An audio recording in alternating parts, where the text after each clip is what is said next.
జై వీరభద్రుడు సార్ నమో నమ. ఏం కరోనా మర్చిపోయినామా? అప్పుడే ఒక్కసారి భయం చూపించాడు వచ్చి మా నాన్న వీరభద్రుడు.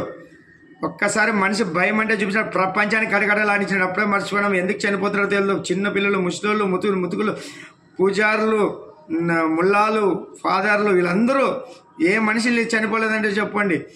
భయానికే చంపినాడు. ఇది వైరస్ కాదా? మా నాయన ఇచ్చిన భయం.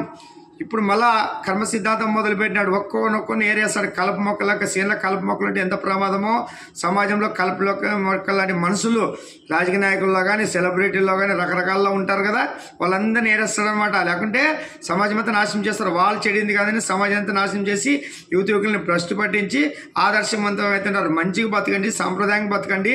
శివుని భూమి అద్దె శరీరంతో వచ్చిన ఒళ్ళు దగ్గరికి పెట్టుకొని బతకండి. మనం ఇష్టం ఉంటామంటే శివునిలో బతకడానికి లేదు. మనిషి అందరినీ శాసిస్తున్నాడు.